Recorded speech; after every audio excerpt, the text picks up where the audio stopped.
وہ وہاں پر money laundering کے پیسوں سے مزید پراپرٹیز خرید رہے تھے۔ یہ پاناما میں یہ ساری چیزیں آئی تھیں ڈیٹیلز، اور پھر اس کے بعد سپریم کورٹ کے حکم پر یہ سارا کچھ ہوا، اور سپریم کورٹ نے کہا جی ٹھیک ہے آپ ان کے خلاف مقدمہ درج کریں، اور ساتھ ان کو کہا کہ جو احتساب عدالت میں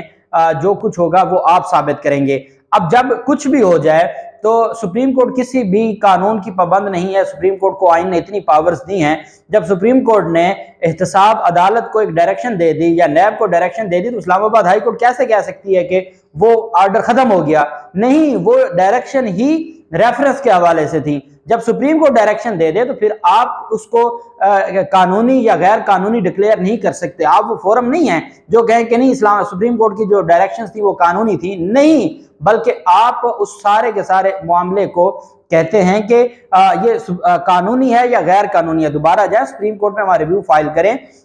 سپریم کورٹ سے کوئی ریلیف ملے گا تو ٹھیک ہے، نہیں تو ہم کم از کم اس معاملے کو نہیں چھیڑ سکتے۔ اچھا، اسلام آباد ہائی کورٹ یہ بھی کر سکتی تھی کہ ان کی اپیلیں خارج کر کے ان کو کہتی کہ آپ جائیں سپریم کورٹ میں، سپریم کورٹ ہی اپنے سپریم کورٹ کے فیصلے کو ریویو کر سکتی ہے، تو آپ وہاں جائیں اور وہاں کہیں کہ جو ڈائریکشنز تھی جن کی بنیاد پر ہمارے سر پر یہ جو احتساب عدالت کی سزا پڑی ہے، تو ان ڈائریکشنز کو سپریم کورٹ تو ختم کر سکتی تھی۔ تو اسلام آباد ہائی کورٹ کا یہ کام تھا کہ اس کو خارج کرتی اور معاملہ بھجواتی سپریم کورٹ میں، لیکن ایسا نہ ہوا اور ان کی طرف سے اس کو جو ریلیف دیا گیا۔ دوسری طرف پاکستان تحریک انصاف کی طرف سے یہ اعلان کیا گیا ہے کہ اور یہ درخواست تیار کر لی گئی ہے، یہ اپیل ہے جس میں پاکستان تحریک انصاف نے پہلے کہہ دیا تھا، آج نیب ترجمان نے اناؤنس کیا، اور پاکستان تحریک انصاف 2 دن سے کہہ رہی تھی کہ اس کو نیب چیلنج نہیں کرے گا۔ اب نیب اس وجہ سے چیلنج نہیں کرے گا کہ یہ نیب کو عمران خان کے دور کا آزاد نیب نہیں ہے جس کو صدر پاکستان ڈیل کرتے تھے، بلکہ اب وہ نیب ہے جس کو رانا ثناءاللہ ڈیل کرتے ہیں۔ اب جب جس کو رانا ثناءاللہ ڈیل کریں گے تو آپ بتائیں کہ وہ معاملہ کہاں جائے گا؟ ان چیزوں کو آپ آئین اور قانون کی روشنی میں کیسے دیکھ سکتے ہیں جہاں رانا ثناءاللہ انوالو ہو جائے گا؟ تو اس کا مطلب یہ ہوا کہ یہ سارے کا سارا تماشا ہوا۔ پاکستان تحریک انصاف کی طرف سے یہ کہا گیا کہ اس کیس کے تمام پہلو سامنے رکھے جائیں۔ نواز شریف کا بیان تھا کہ اس کے والد نے محنت کش مزدور تھے، 7 بھائیوں نے محنت کی اور ایک کام یہ کیا کہ اتفاق فاؤنڈری بھی بنائی، اور پاکستان تحریک انصاف نے کہا کہ 1980 میں ان 7 بھائیوں کی ایک فاؤنڈری تھی اور کچھ نہیں تھا۔ شریف فیملی کا تعلق جب جنرل ضیاء الحق اور جنرل جیلانی سے بنا اور بعد میں وہ وزیر اعظم بن گئے، تو پاکستان تحریک انصاف نے کہا کہ جہاں 7 بھائیوں کی ایک فیکٹری تھی وہاں ان کی 27 کمپنیاں بن گئیں۔ 1990 میں نواز شریف وزیر اعظم بنے تو انہوں نے اسلام آباد لاہور موٹر وے بنانے کا سوچا، اور ساتھ پاکستان تحریک انصاف نے کہا کہ اس وقت کا ایشیا کا سب سے مہنگا موٹر ویز کانٹریکٹ تھا۔ اسی دوران انہوں نے کہا کہ شریف فیملی کا پیسہ لندن جاتا رہا جب وہ پہلی دفعہ وزیر اعظم بنے۔ فواد چودھری نے کہا کہ $15 ملین پاکستان سے منتقل کیے، پاکستان سے پیسہ باہر گیا اور اس کے 2 حصے ہوئے، ایک حصے سے پارک لین میں پراپرٹی خریدی گئی، دوسرا حصہ واپس پاکستان میں جو بلیک منی تھی وہ وائٹ منی بن کے آیا۔ انہوں نے کہا کہ رحمان ملک نے حدیبیہ تحقیقات کے نام سے اس کی تحقیقات شروع کی، اس تحقیقات کو 1994 میں شروع کیا گیا، اس پر پہلا ریفرنس مشرف حکومت نے قائم کیا۔ فواد چودھری نے کہا کہ 2000 میں پاکستان تحریک انصاف کے ترجمان نے کہا کہ 2000 میں یہ ریفرنس عدالت پہنچا ہی تھا کہ سعد حریری اور ایک نمائندہ پاکستان ہے، اس وقت کی مارشل حکومت میں ایک ایگریمنٹ سائن ہوا، اور اس کے بعد جو چیزیں ہیں وہ ویسی نہ رہیں، اور مریم نواز اور نواز شریف کا جو معاملہ تھا وہ رک گیا، اور بعد میں پھر 2016 میں پاناما پیپرز جو جرمن اخبار ہے ان کی طرف سے جب ڈیٹیلز لائی گئیں تو پتہ یہ چلا کہ یہ تو بہت بڑی چوری میں ملوث ہے اور انہوں نے اتنا بڑا گھپلا کیا ہے، اور پھر سپریم کورٹ کے حکم پر یہ سارا کچھ ہوا۔ اور پاکستان تحریک انصاف کی طرف سے یہ کہا گیا ہے کہ ججز کے جو فیصلے ہیں اور جس جلد بازی میں فیصلہ کیا گیا ہے، جس طریقے سے 20 منٹ کے لیے محفوظ کر کے فیصلہ سنا دیا گیا ہے، یہ ساری چیزیں بتاتی ہیں کہ ہمارے ملک میں، اور پھر آپ جانتے ہیں کہ اسی آنریبل بینچ کے حوالے سے مریم نواز کیا کچھ نہیں کہہ چکی، اور جو ایفیڈیوٹ کا معاملہ تھا وہ ساری کی ساری چیزیں اثر انداز ہونے کی کوشش کی گئی، اور مریم نواز آپ جانتے ہیں چیزوں میں بڑی کامیاب ہوتی ہیں اور ان کے پاس بہت کچھ ہے اور بڑے لوگوں کا ہے، اس وجہ سے وہ ہمیشہ ان چیزوں کا بینیفٹ لے جاتی ہیں، بدقسمتی ہے ہمارے ملک کی۔ اور اب پاکستان تحریک انصاف نے یہ درخواست تیار کی ہے، ساری ڈیٹیلز لکھی ہیں، اور یہ معاملہ اب سپریم کورٹ آف پاکستان میں پی ٹی آئی بطور جماعت لے کر جا رہی ہے۔ اب دیکھتے ہیں کہ پاکستان تحریک انصاف کی جماعت کو کیا یہ کہہ کر ان کی درخواست خارج کر دی جاتی ہے کہ آپ فریق نہیں ہے متاثرہ، یا پاکستان جو سپریم کورٹ آف پاکستان قانون کے مطابق اپنی پہلی جو ججمنٹ تھی اس کو بچاتی ہے، کیونکہ سپریم کورٹ اسلام آباد ہائی کورٹ نے سپریم کورٹ کی پاناما پیپرز کیس کی جو ججمنٹ ہے اس کو ہی اڑا دیا ہے۔ تو اب دیکھنا ہے سپریم کورٹ نے کہ اپنی ججمنٹ کو بچاتے ہیں اور اسلام آباد ہائی کورٹ کی جو انلیگیلٹی ہے اس کے اوپر کیا کیا جاتا ہے۔ دوسری طرف ہائی پروفائل کیسز کے جو 2 سینئر پروسیکیوٹر ہیں نیب کے، انہوں نے اسلام آباد ہیڈ کوارٹر میں اپنا استعفیٰ جمع کروا دیا ہے، اور پروسیکیوٹر ریاض عالم اور شہباز سہوترا انہوں نے یہ اسلام آباد نیب ہیڈ کوارٹر میں استعفے جمع کروائے ہیں۔ دونوں پروسیکیوٹرز نے بھی استعفوں کی تصدیق کر دی ہے، اور یہ مختلف ہائی کورٹس میں، سندھ ہائی کورٹ میں بھی یہ جو ہائی پروفائل کیسز کی پیروی کر رہے تھے نیب کی، کچھ عرصہ یہ اسلام آباد میں بھی پیروی کرتے رہے، اور یہ جتنے بھی ڈاکٹر عاصم کے کیسز تھے، شرجیل میمن کے ہائی پروفائل کیسز جو سندھ کے تھے وہ تو سارے انہوں نے دیکھے، اور اسلام آباد میں بھی شریف مافیا کے بھی کیسز یہ دیکھتے رہے۔ دونوں پروسیکیوٹرز احتساب عدالتوں میں اور ہائی کورٹس میں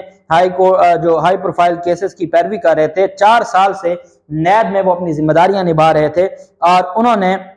اس وجہ سے یہ استعفے دے دیے ہیں کہ ان کے اوپر اب اتنا بوجھ ہے۔ جو میں نے آپ کو مظفر عباسی صاحب کا بتایا کہ مظفر عباسی صاحب جیسا بندہ جو اتنا محنتی ہو، جس نے اتنا کچھ کیا ہو، اور جب اس کے ہاتھ اور پاؤں باندھ دیے جائیں اور اس کو بولنے کی بھی اجازت نہ ہو، تو پھر وہاں وہ صرف نوکریوں کے لیے نہیں بیٹھے، وہ سارے اچھے وکیل ہیں، وہ وہاں سے ریزائن کر کے اپنی پریکٹس کریں گے، اپنی وکالت کریں گے، پیسہ ان کو ملے گا۔ تو وہ اس وجہ سے بیٹھے تھے کہ وہ ایک عرصے سے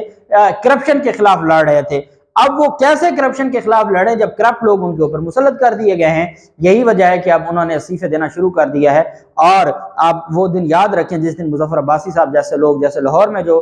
شاہ صاحب تھے جو پروسیکیوٹر ہیں، اس ٹائپ کے جو لوگ ہیں وہ جب ریزائن کریں گے، کیونکہ ان کے ہاتھ اور پاؤں باندھ دیے گئے ہیں اور ان کو کچھ نہیں کرنے کی اجازت دی جا رہی ہے، یہ بڑی بدقسمتی ہے۔ اللہ پاک پاکستان کا حامی و ناصر ہو۔ بہت شکریہ۔ اللہ حافظ۔ پاکستان زندہ باد۔